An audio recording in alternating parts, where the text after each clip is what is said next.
Welcome to the August 21st edition of 5 Things to Know for Tokyo 2020.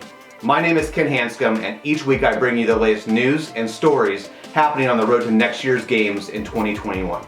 Before we get started this week, I have a tip for you. We talked a couple weeks ago about the Marriott hotel deal that was out there, and this week Intercontinental has one for you. If you're looking for a hotel the second week of the games, there's currently availability from August 1st to August 6th at the Intercontinental Tokyo Bay Hotel for under $300 a night. That's a deal that's going to be very unusual for a hotel of that caliber, especially during the Olympic times. So if that's something that you're looking for, best to jump on it. The deal will probably be gone before the end of the weekend. And with that, on to number 1 for this week.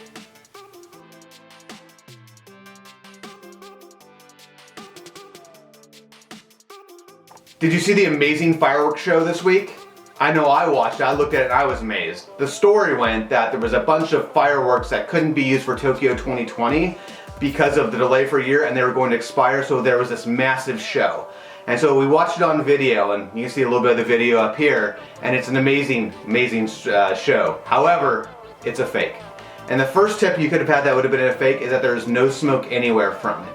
But it was used with a video editing software that is known to produce fireworks show. And so this got out there, and now if you go to Facebook and view it, which I encourage you to do, it is labeled with fake news because it is not a real fireworks show that was based on Tokyo 2020. Still a little bit of comedy relief for this week.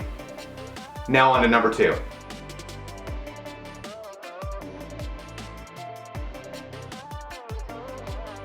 The AP published an article this week that talked about the fan mindset and really the quandary that they're in terms of determining what to do about next year's games. And really fans fall into, I think, 3 categories, and it's consistent with what we've seen over the last couple of months when the new dates were announced for next year. 1, you're definitely going to go. That no matter what, you're in the position that, I'm going to go to all the events, as many events as I can. And if Tokyo 2020 doesn't happen, I'll take my risk with that. I personally fall into that category. I will be, if Tokyo 2020 happens, I will be there, I'll be in the stands, and I'll be watching with everyone else who's there. You have the second group of people who are, I put a little bit of investment into tickets, but I'm not really sure if I want to risk more money not knowing what's going to happen. They're taking a wait and see approach in terms of what happens next January, February, and what announcements are made around that. And then the third group, of course, is those that, hey, either they have different plans for next summer, or maybe there's something else going on, or they just don't feel comfortable and say, hey, you know what, I am not going to Tokyo 2020 no matter what in 2021. I'm going to make plans for either Beijing 2022 or Paris 2024. That's really what the article covers. I think it's consistent what we're going to see at least over the next 4 to 6 months until we really have more information about what the status of the world and the status of the pandemic is around that time. Now on to number 3.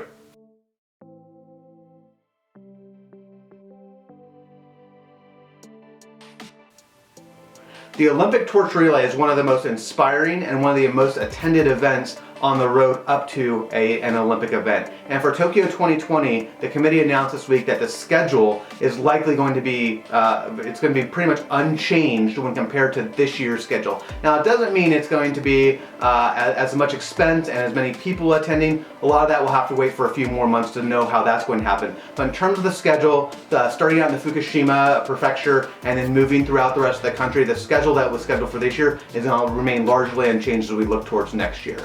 And so I think that's good news for a lot of folks who are looking to catch a glimpse of the torch going by on its journey to Tokyo.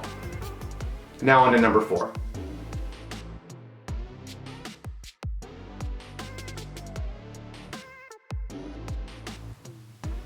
This week, several new venues in Japan have announced that they are reopening for federation-based training so athletes can resume their training programs.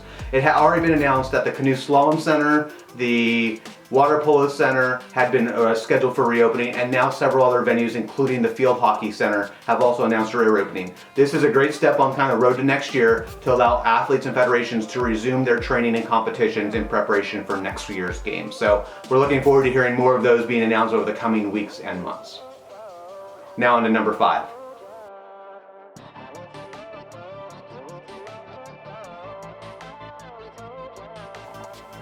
Understanding Olympic ticketing and Olympic ticketing pricing can be really, really difficult for anyone, journalists, fans, and others. This week, an article came out in India about how the local authorized ticket reseller, ATR there, was charging higher or illegal prices for tickets. But after further investigation, it's not really the case, and let me tell you why. lots of times there's lots of different rules in terms of how Olympic ticket sales can happen. You know, there are handling fees, there are certain things that are limited and capped. But one thing that many people don't realize is when the contracts are signed with a given country, there's usually a certain currency exchange rate that's agreed upon. This was this way for Rio, it was this way for Pyeongchang, it was this way for other places. Now what happens over time if a specific currency fluctuates a lot? And for example, in India, over the last 2 years, roughly 2018 when the contracts would have been signed until now, the Indian rupee has gone from roughly 58 to $1 to 78 to $1. And that's a significant change. And that just translates into what that cost is passed on to the ticket holder. So when you see these prices and it looks higher than different countries, there's a reason for that, especially where there's been significant movement within a given currency. So when you look at each one of the tickets that are brought up in this article, whether it's badminton or otherwise, the pricing provided by the authorized ticket reseller in India is in line with likely the guidelines and the contracts that were signed. It's a really challenging situation because when you agree to purchase and get certain amounts of tickets in 1 year, and then the currency exchanges, nobody wants to take that risk. And so the way that they handle that generally is that they agree upon a specific point in time about what that calculation is. And in Rio, we saw a massive change, right? From the very beginning, it was roughly 2 to 1, and it went up to 3.7 to 1 by the time. And so what that meant is a lot of people in certain countries were paying more than what they would pay directly from the Rio committee to get the tickets. It's just the way it happens, especially when you're buying tickets over time in different countries with different currencies. So there's maybe a little smoke here, but there's definitely no fire. The pricing in terms of what's happening with the tickets in India appears to be in line with what's contractually agreed upon with the Tokyo committee as well as the ATR there. And that's it for this week on the 5 things to know for Tokyo 2020. Do me a favor, hit the like button and subscribe so you can stay up to date each week as I take you through the top stories. See you next week.